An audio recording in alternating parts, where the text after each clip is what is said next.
So today I'm in a Halloween-y kind of mood. I'm actually surprised I look halfway decent because I have not worn makeup in like, 7 years? Anyway, today I am turning my book diversions into something I could actually use for writing.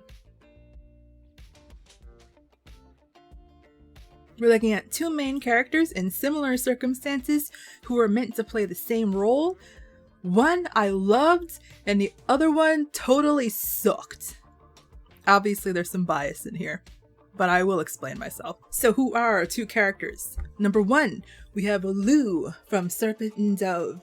She's a witch from old-timey France. And number two, we got Gal.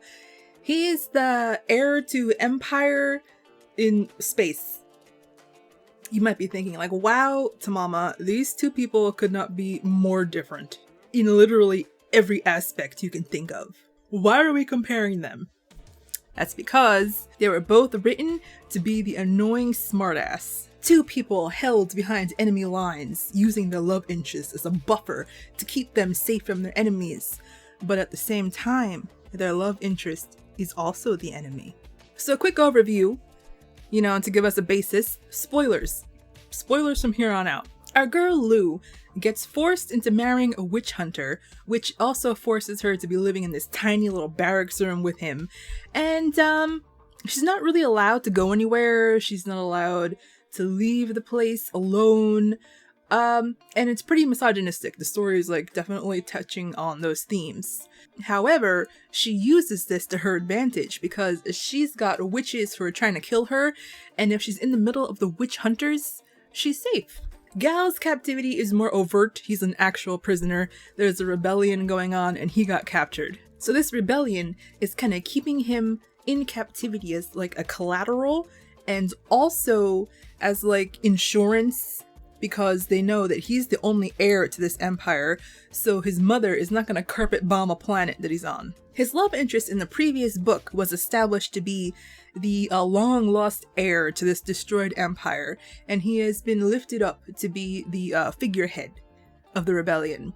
And Gal knows that the only reason that he himself is not being publicly tortured and executed is because of the Emperor kid, his love interest.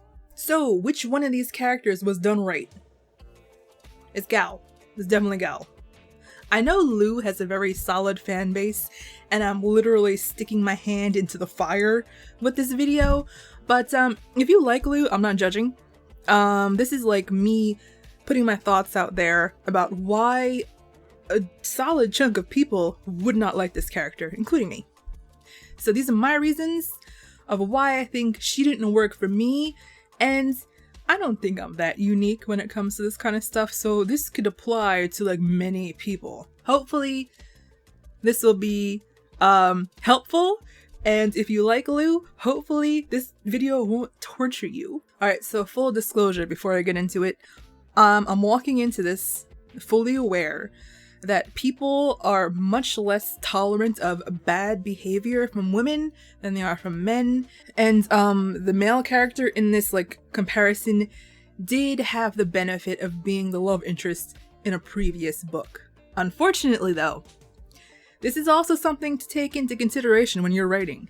If you have a female main character, the reader, unconsciously or consciously, depending on who they are as a person, is not gonna tolerate as much BS from her as they would from a male character doing the same exact things. Moving on though, how did these characters make themselves into annoying smartasses? Number one, the harassment and manipulation of their love interest and the undermining of them in their job. Number two, the harassment and manipulation of the younger soldier in training assigned to them to guard and protect them and escort them places. And number three, the secret collusion with the person on their side, right under their noses.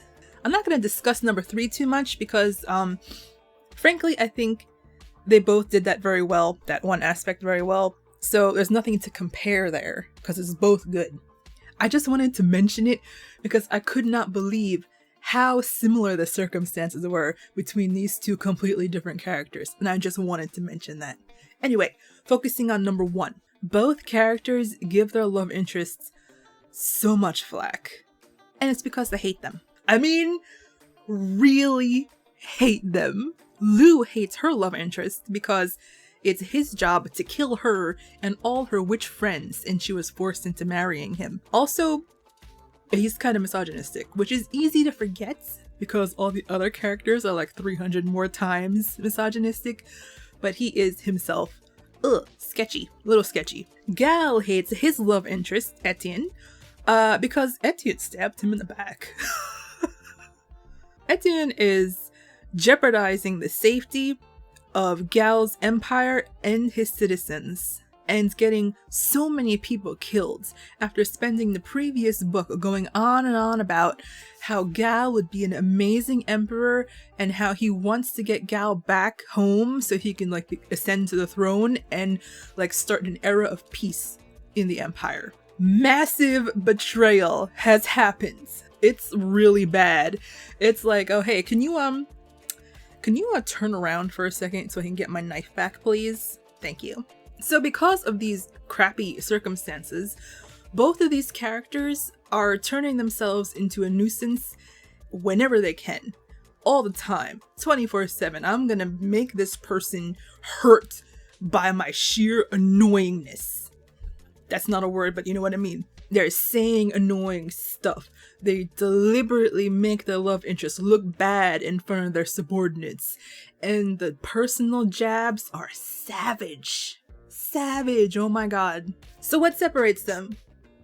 I mean, they're doing the same thing, right? So what's the difference? Why does one fill me with rage and the other make me feel like, this hurts, but I get it? Why? Why is that happening? It's actually fairly simple. Gal is protecting his life by strategically being an annoying little shit, while as Lou is actively endangering her life for funsies. Yeah. You see, Gal's actions are thought out, reasoned on page. Like every time he like jabs or he like says something to mess with someone's head, it's on the page in his head why he's doing that. And it's all for a very clear purpose. He wants to break up the rebellion. He wants to delegitimize Etienne, the love interest, because he's the figurehead. If the figurehead falls, rebellion will fall. And this will keep his people safe.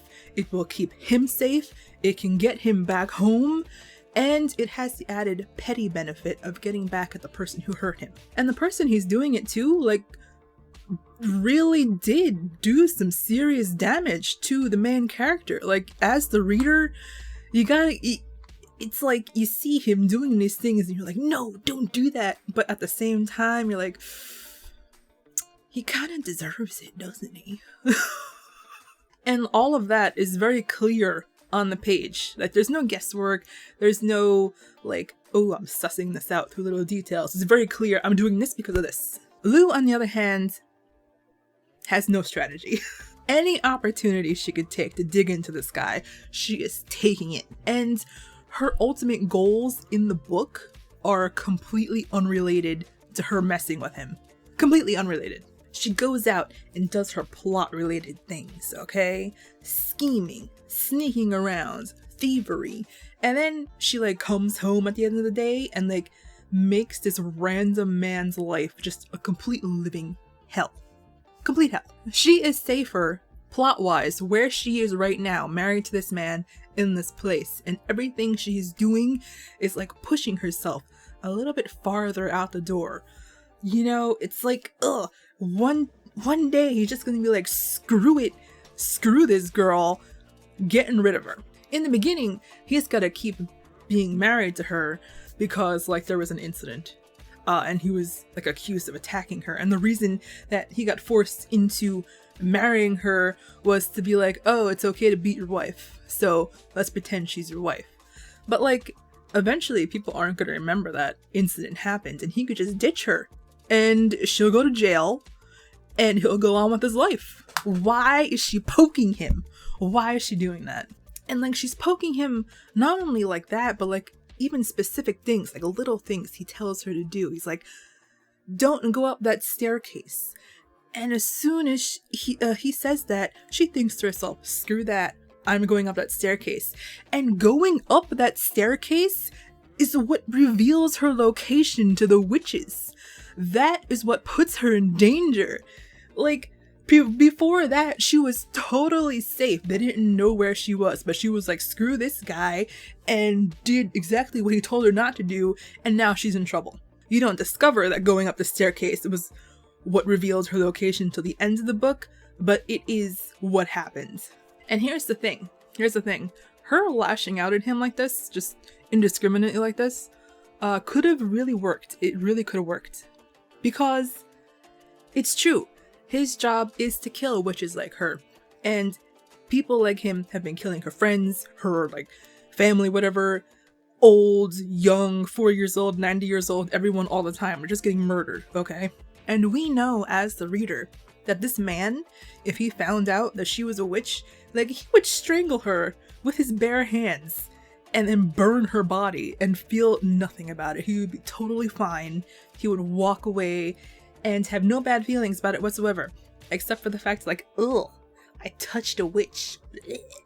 Like, you know, there is a reason why she would have negative feelings toward him, but that kind of reasoning is not really on the page. Okay, with Gal, it was like, every time he took a jab, we knew why he was doing the jab.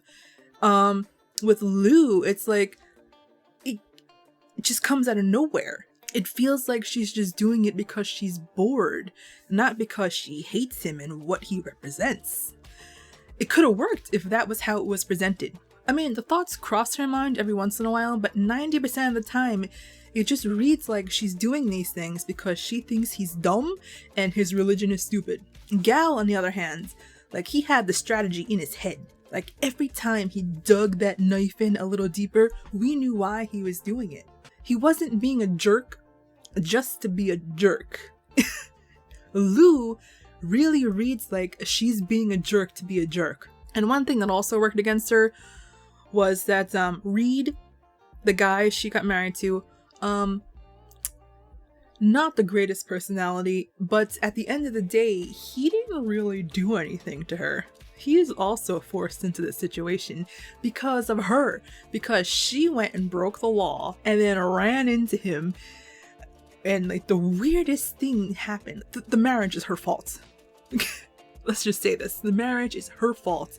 And despite all of that, okay, despite all the terrible things she's doing to him, which include, by the way, reading his diary out loud about how he loves this other woman and laughing at him reading it, he's still reaching out to her. She's still trying to peacefully coexist with her. He's still trying to be a good husband. Him trying to extend the olive branches and being genuine, paired with Lou just like, I'm gonna mess with you just because I'm bored.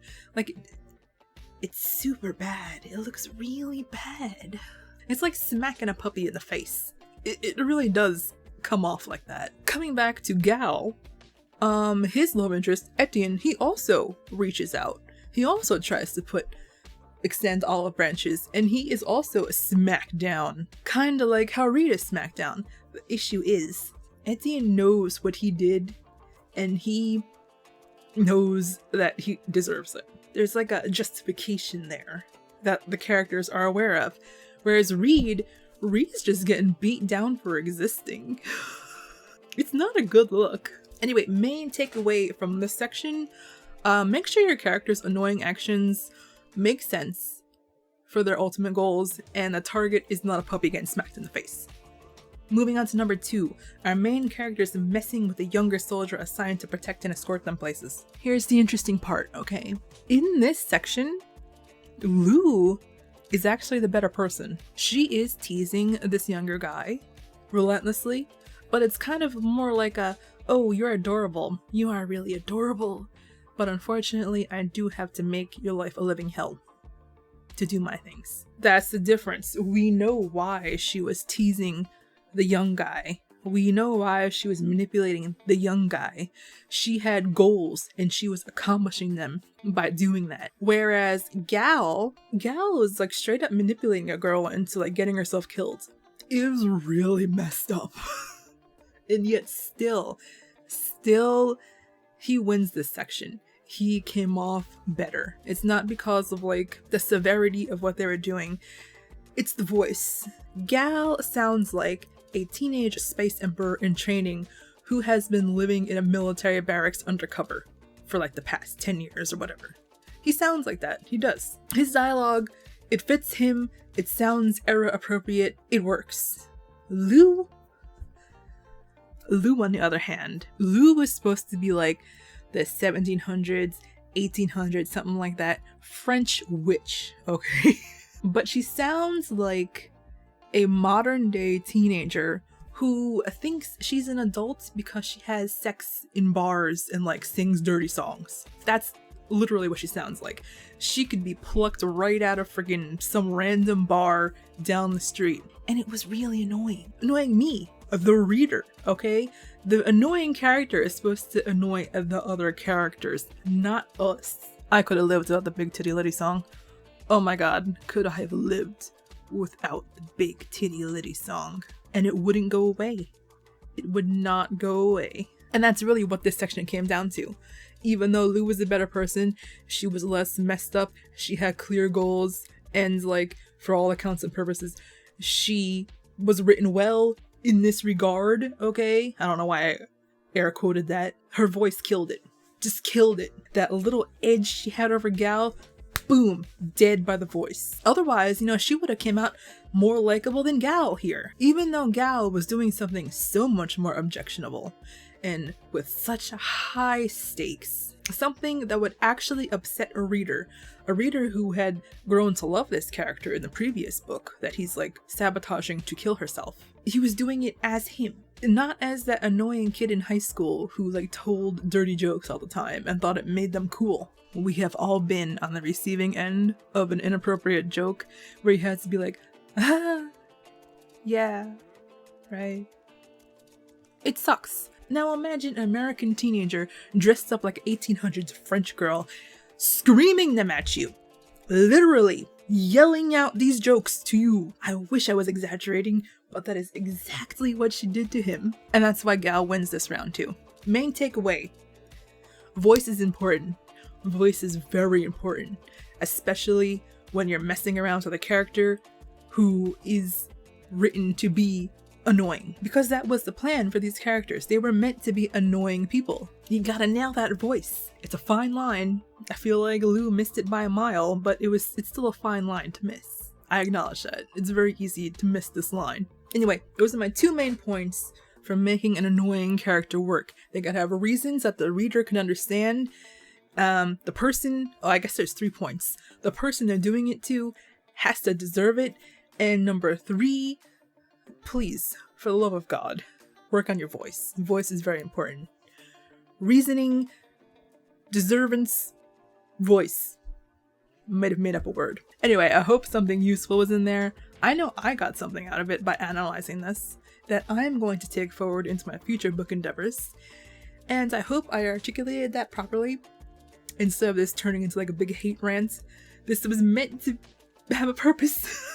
Anyway, see you next week. It's gonna be nano time. Bye bye.